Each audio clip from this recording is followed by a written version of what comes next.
My name is Lauren Mitchell, and if there's one thing I've learned growing up, it's that family doesn't always mean support. Sometimes it's the exact opposite. I was 2 days away from the biggest moment of my life, a scholarship interview in Rome that could change my future forever, when I realized my passport was gone. Not misplaced, gone.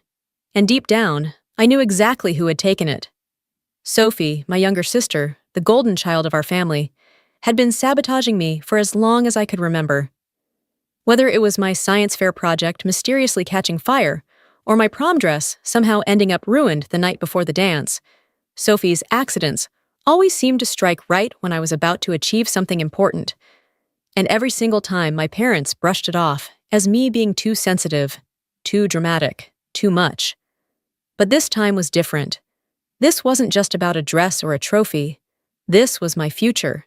And as I tore apart my room, searching every drawer, every corner, I could feel that familiar mix of rage and heartbreak rising in my chest. Standing there, holding the empty travel folder where my passport should have been, I made a decision. I wasn't going to let them win. Not this time.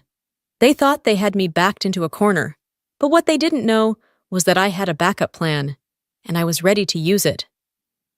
I wish I could say this passport fiasco was a one-time thing, but for as long as I can remember, my life has been a constant battle against my own family, especially Sophie.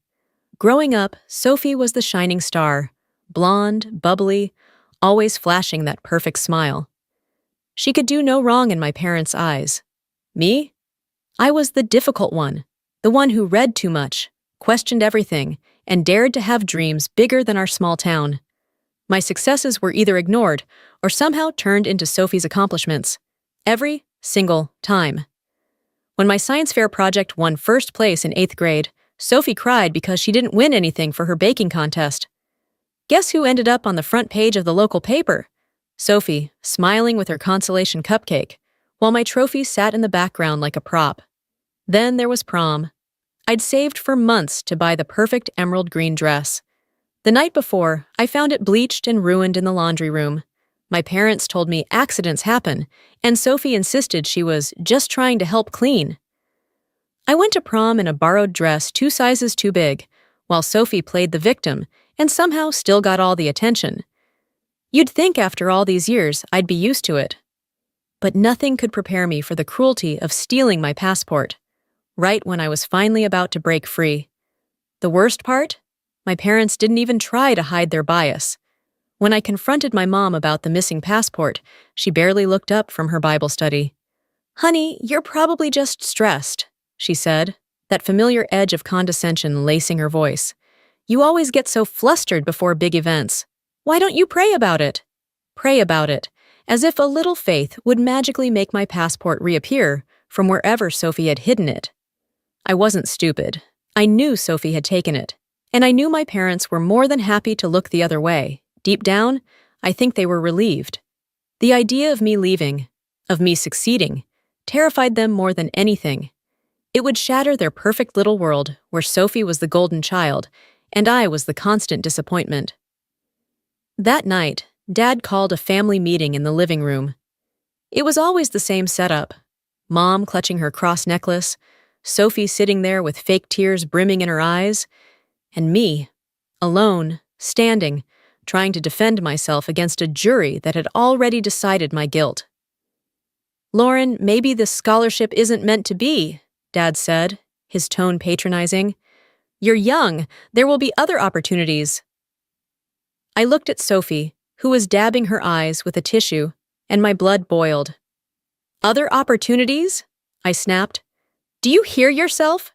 This is a full-ride scholarship to one of the best international programs in the world. I earned this. I deserve this." Sophie's voice shook as she cut in.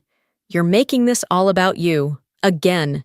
You always think everyone's out to get you, but maybe you're the problem." Classic gaslighting. I'd heard it my whole life.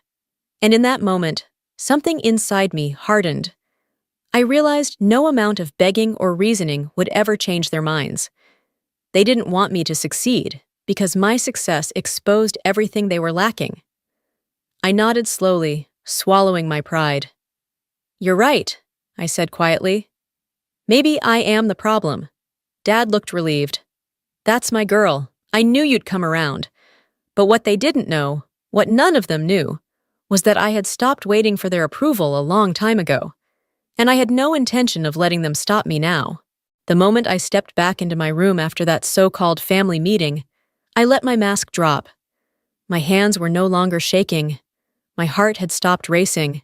I sat on the edge of my bed, staring at the untouched cup of tea Mom had brought up earlier, her twisted version of comfort. They thought they'd broken me, that I'd accept defeat, like always. But they were wrong. Months ago, the day I got the scholarship acceptance email, a part of me already knew Sophie would pull something like this. That's why I'd gone straight to the passport office the next day and applied for a replacement. Quietly, secretly. I paid extra for expedited processing and had it sent to my best friend Caleb's apartment across town. Plan B was always in place, because with my family, you had to be ready for anything. I texted Caleb, "It's time." His reply came instantly. "I'll be there at 5 a.m. Don't worry, we've got this." I spent the rest of the night packing, not just clothes, but everything that mattered. My scholarship documents, flight ticket, personal journals, and the precious backup passport. I tucked it deep inside my carry-on, my fingers gripping it like a lifeline. As I zipped up my bag, I caught my reflection in the mirror. My eyes were puffy from crying earlier, but underneath the sadness, there was something else. Steely determination. For the first time in my life, I felt powerful. I wasn't asking for permission anymore. I was taking what was mine. I lay down fully dressed, setting my alarm for 4:30 a.m. I didn't sleep. Not really. Every creak of the house, every shadow under my door kept me on edge. But adrenaline pulsed through me, keeping me sharp, ready. At 4:45, I crept out of bed, grabbed my bag, and slid open the hidden panel in my closet, where I'd stashed everything. I paused for a moment, scanning the room I'd spent 18 years in. The framed photos of Sophie's achievements still dominated every wall. The cross Mom had hung above my bed glinted faintly in the moonlight. I left a single note on my pillow. "Some doors are meant to stay closed. Don't try to find me." My heart pounded as I tiptoed down the stairs, skipping the third step. It always creaked. In the kitchen, I paused to listen. The house was silent, except for the quiet burble of the coffee maker Dad had set on its usual timer. Even the appliances were running on autopilot, just like my family's love. Programmed, predictable, cold. Suddenly, a floorboard groaned upstairs. I froze. Footsteps. Someone was awake. I ducked behind the kitchen island just as Sophie appeared at the top of the stairs, heading to the bathroom. Her eyes were half closed, hair a mess. I held my breath, waiting, listening as the bathroom door clicked shut. My phone buzzed softly. "Caleb. Outside. Now!" I moved fast, stepping around the squeaky door hinges millimeter by millimeter. But no matter how careful I was, the old door let out a groan of protest as I opened it. Sophie's voice, sharp and suspicious, cut through the quiet. "Lauren?" I didn't answer. I yanked the door fully open and ran. "Mom! Dad!" Sophie screamed behind me. "She's leaving!" Caleb's car sat at the curb, engine running, lights off. I sprinted across the lawn, my breath visible in the cool dawn air. Upstairs, lights flicked on. I heard my dad's voice roar from the window. "Lauren Mitchell, don't you dare!" I dove into Caleb's car, slamming the door. "Go! Go!" He floored it, just as my parents burst out of the front door in their pajamas, Dad charging halfway down the driveway before stopping, barefoot and helpless. Caleb laughed breathlessly as we sped around the corner. "Damn, that was intense." "Keep going," I said, my heart hammering. "They might follow." "Already planned for that," Caleb replied. We took 3 random turns, then pulled into the parking lot of a 24-hour grocery store. "We're switching to my sister's car. They don't know that one." As we transferred my bags, I glanced at my phone. Dozens of missed calls and texts. "Mom, come home right now." Dad, "This is a terrible mistake." Sophie, "You're ruining everything. Please don't do this to our family." I turned off my phone. Caleb grinned as we pulled back onto the highway in his sister's Honda. You okay? I stared out at the sky, watching the first pink light of dawn break over the horizon. For the first time, I felt something that had always seemed just out of reach. Freedom. I'm better than okay, I said, smiling. I'm free. The airport was quiet when Caleb and I arrived just after 6 a.m. He refused to leave me at the curb. You sure about this? He asked as we stood by security. I nodded. Never been more sure. He hugged me tight. Promise me you'll enjoy Rome, not just focus on proving them wrong. I smiled. Maybe I can do both. At security, I felt every ounce of tension dissolve. My backup passport worked perfectly. No questions, no delays. I was out.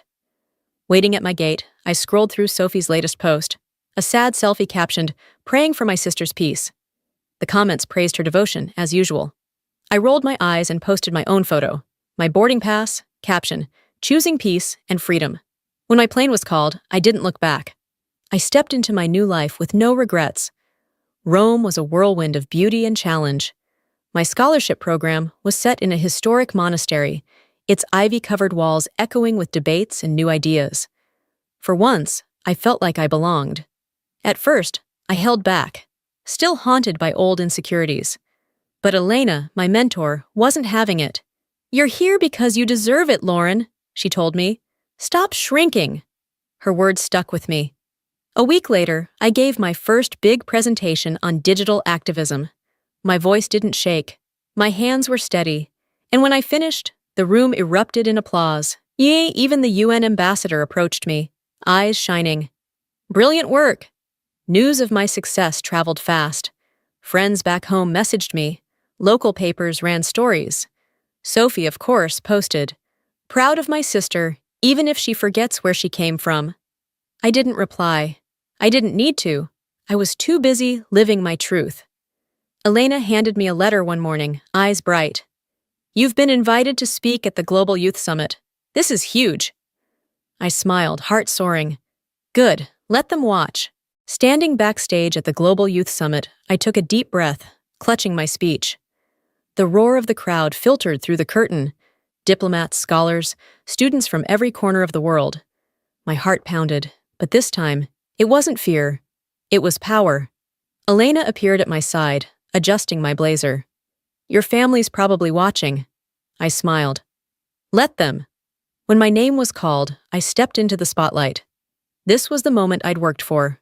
Not to prove them wrong, but to prove myself right. Good afternoon, I began, my voice steady. I'm Lauren Mitchell. A year ago, I was told to dream smaller, to stay in my place, to accept less.